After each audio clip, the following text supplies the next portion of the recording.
En esta mañana yo quiero compartir con ustedes y déjenme comenzar citando a un autor que en su tiempo llegó a ser bastante renombrado, el doctor Dallas Willard, un hombre de Dios que escribió un libro que llamó La Gran Omisión, La Gran Omisión.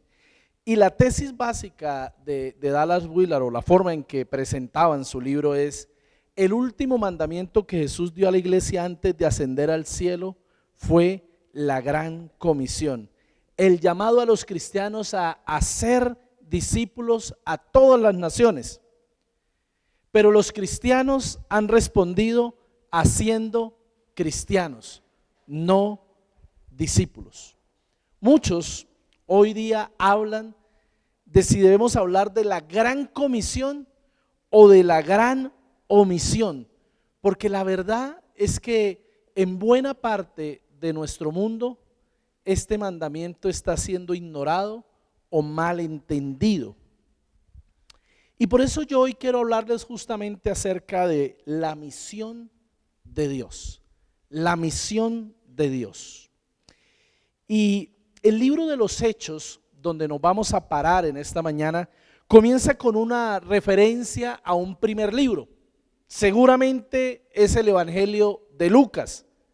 Los versos 4 al 11 nos van entonces a narrar del capítulo 1 de Hechos, la última conversación de Jesús con sus seguidores. Y Lucas la decidió incluir. Leamos lo que dice Hechos 1, 4 al 11.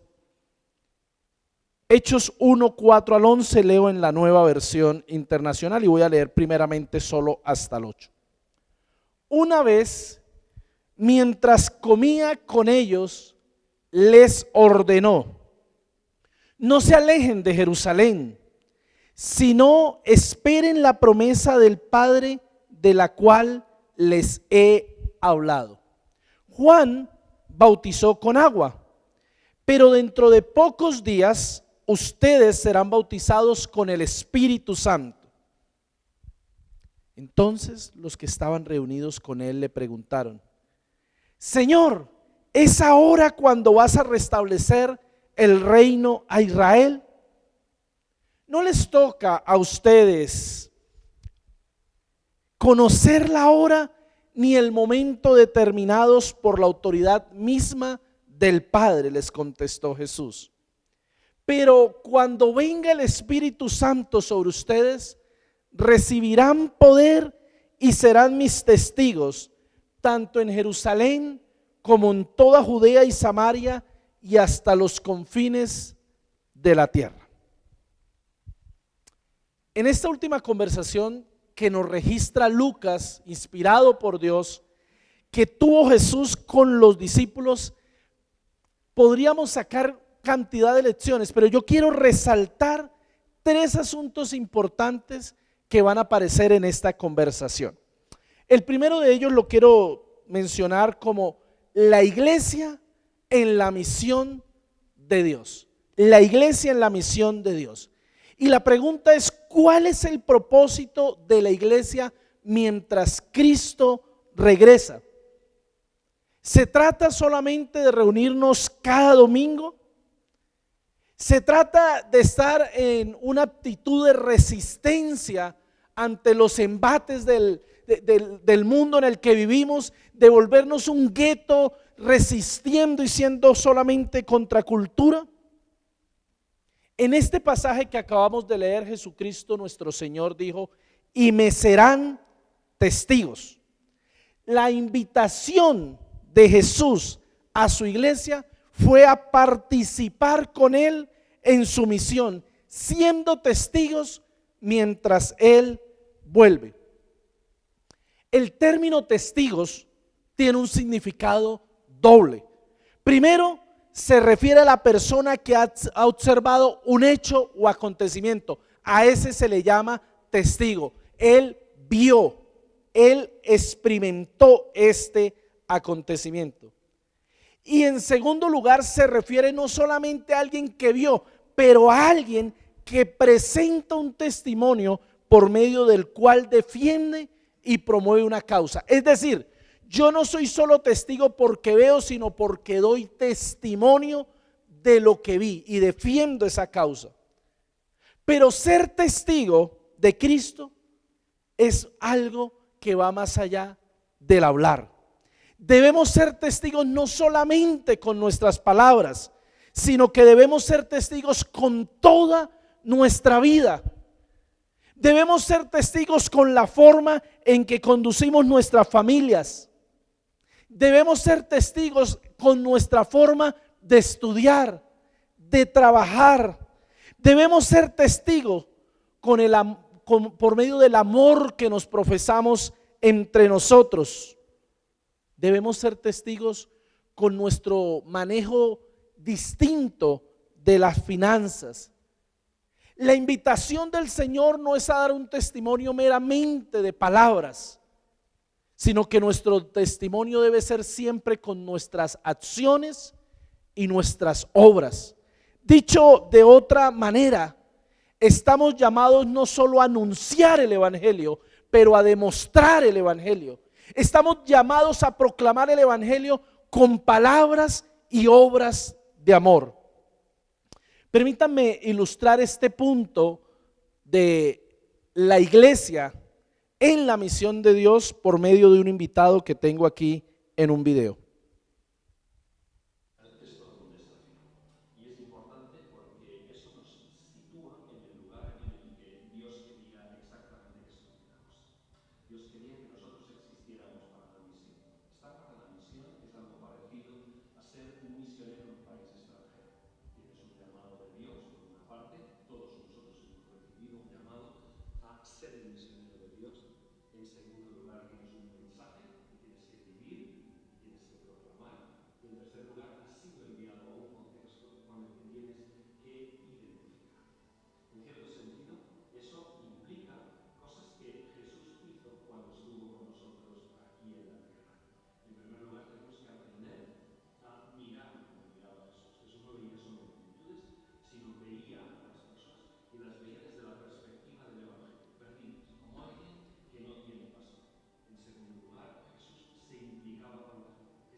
La pregunta que el Señor nos hace hoy es: ¿estás siendo testigo de mí? La gente a tu alrededor puede conocerme por medio de tus actos y tus palabras. Dios nos invita a ser sus testigos, independientemente del hecho de que quizás no vimos presencialmente su resurrección. Cada uno de nosotros, espero yo, ha tenido un encuentro con el Cristo resucitado y ya no podemos ser los mismos. El segundo aspecto que resalta en esta conversación lo quiero poner bajo el título: la ciudad en la misión de Dios. La ciudad en la misión de Dios. El día de la ascensión, los discípulos se quedaron viendo hacia el cielo a ese Cristo que ascendía.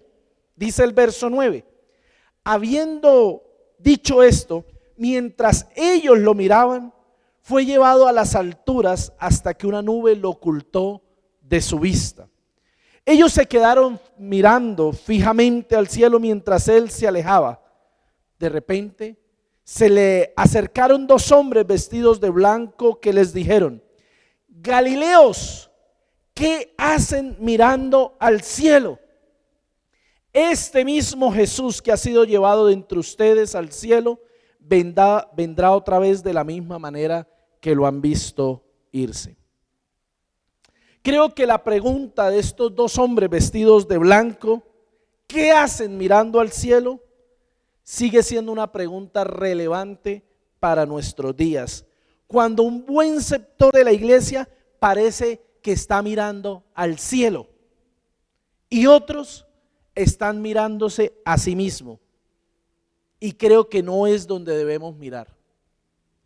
Si no debemos estar mirando al cielo y no debemos estarnos mirando a nosotros mismos, ¿dónde quiere Dios que miremos? Y una vez más creo que la respuesta aparece en el versículo 8: y me serán testigos en Jerusalén. Ese es el primer lugar que menciona. Dios quería que ellos miraran hacia Jerusalén. Es más, les ordenó en el verso 4: no se alejen de Jerusalén. ¿Por qué la importancia de Jerusalén? Históricamente se han dado dos respuestas a esto. La primera es por la importancia religiosa y espiritual de Jerusalén.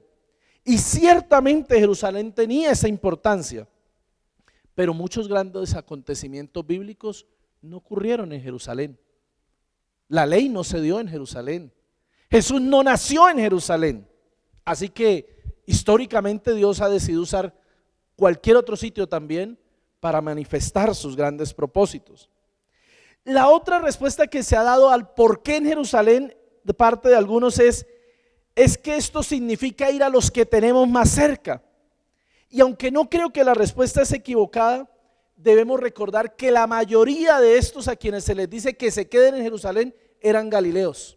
Así que si se trataba de ir a los más cercanos, hubieran ido a Galilea. Ahí estaban los más cercanos para ellos. Voy a sugerir otra respuesta en esta mañana que creo más amigable con lo que el texto de Hechos dice. Y es que Jerusalén era un lugar clave para la misión de Dios, porque a ella llegaba gente de todo el mundo. Solo basta con leer más detenidamente lo que sucede el día de Pentecostés. Estaban ahí reunidos gentes de todo lugar, partos, medos, elamitas, y la historia puede continuar. Gente de diferentes lugares. El amor de Dios por el mundo es muy grande, y las ciudades tienen un papel clave en el plan de Dios de mostrar su amor al mundo entero. Esto es verdad en tiempos de Jesús y en nuestros tiempos. Las ciudades, sobre todo en nuestros días, han cobrado una gran importancia. Hoy día se habla de que más del 56% del mundo, de las personas de este mundo, viven en ciudades. Esto es algo completamente nuevo. No siempre fue así. Siempre la población rural había sido mayor que la población urbana, pero esto cambió en el año 2008, se dio el quiebre. En Colombia la estadística es mucho mayor.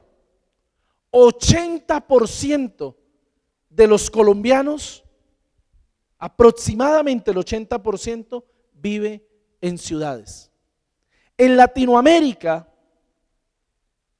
hay 86 áreas urbanas que sobrepasan el 1.000.000 de habitantes, y el promedio de urbanización está en el 83%. Latinoamérica es un subcontinente mayormente urbanizado. Las ciudades son lugares donde vive mucha gente, pero también son lugares donde hay mucha necesidad y donde podemos encontrar también mucho pecado, pero también donde podemos encontrar muchas posibilidades de influencia. El libro de Hechos nos muestra cómo los apóstoles fueron intencionales en llevar el evangelio a las ciudades, a ciudades que eran claves dentro del Imperio Romano. Una vez que empiezas a leer el libro de Hechos con una mirada de urbanismo, te vas a dar cuenta del papel fundamental que juega esto en la expansión del evangelio. El apóstol Pablo le escribe cartas a iglesias que él no fundó, por ejemplo la iglesia de Colosas, pero que había sido partícipe porque hizo trabajo de misión en la ciudad de Éfeso, y desde ahí otros llevaron el evangelio allí. Nuestra ciudad de Medellín y su área metropolitana, o el Valle de Aburrá, que son 10 municipios, es un lugar clave en el plan de Dios. En el Valle de Aburrá vive 1 de cada 13 habitantes de este país. 1 de cada 13 habitantes del país vive en el Valle de Aburrá. Es una región de una influencia enorme en el país y en el mundo. Recuerden, hace años fuimos catalogados la ciudad innovadora. Mucha gente voltea a mirar esta ciudad.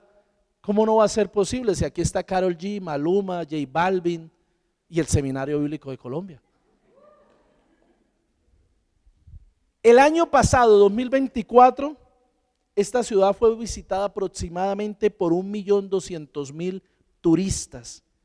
Aquí vive gente de todo el país y cada una de esas personas es una llave que abre puerta para que el evangelio llegue a otras personas, a otras familias, a otros pueblos, ciudades y naciones enteras.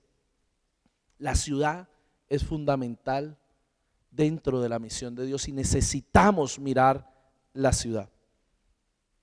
Y en tercer lugar, en este pasaje de la Biblia yo quiero resaltar un tercer elemento, y es el poder en la misión de Dios. Es un acto, hermanos, de supremo orgullo, locura y estupidez tratar de hacer o de participar en la misión de Dios en nuestras fuerzas. Hace algunos años tuve el privilegio de participar en una conferencia en Tennessee, Estados Unidos, y se sentó allí, o se paró, perdón, allí un obispo de una organización, diciendo que él tenía que con tristeza reconocer que la iglesia en su país estaba tratando de hacer la obra de Dios en sus fuerzas, con su dinero, con sus estrategias, y eso los había llevado a la quiebra.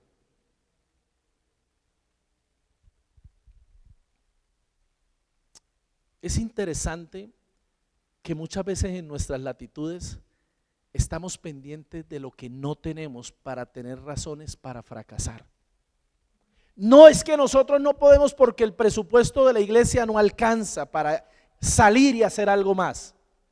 No es que nosotros no podemos, si tuviéramos este templo o si tuviéramos estas facilidades podríamos. Pues déjeme decirle que pastoreé por 10 años una iglesia sin templo. Nos reuníamos en el coliseo de la escuela del barrio. Cada domingo teníamos que transportar nuestro tabernáculo. Y cuando visité, en este mismo viaje, visité una propiedad de una iglesia en los Estados Unidos que tenía un campo de béisbol en la parte de atrás, tenía un bus, tenía unas bellas instalaciones con salones para dar clase a niños de cada edad. Yo creo que podría uno dar clase de cada año, con comedor, cocina, oficina pastoral enorme, y en la que se reunían 30 personas, y la denominación no sabía si tratar de revitalizarla o cerrarla. ¿De verdad esto es lo que hace falta? Jesucristo dijo: cuando venga el Espíritu Santo sobre ustedes recibirán poder y me serán testigos. Les había ordenado antes: no se alejen de Jerusalén, sino esperen la promesa del Padre. Este grupo de testigos al que Jesús le está hablando en su mayoría era una masa ignorante, pobre y extranjera a la ciudad de Jerusalén. ¿Cómo podrían ellos alcanzar para el Señor la ciudad más importante en su región? Eso era una tarea básicamente imposible. Sin embargo, ellos no iban a ir en sus fuerzas, sino que debían hacerlo en las fuerzas del Señor, en el poder del Señor.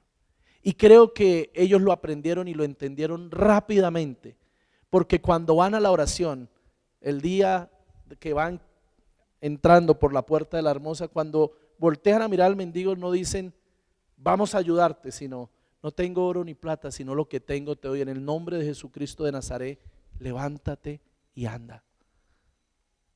Es solo en el poder del Espíritu que podremos hacer la misión de Dios. Antes de hacer la misión de Dios debemos apelar a los recursos de Dios. No podremos hacer la misión de Dios si no estamos llenos del Espíritu de Dios. Y como ya sanó mi cronómetro, y eso significaba que me quedaban solo 2 minutos, quiero terminar diciendo 2 cosas.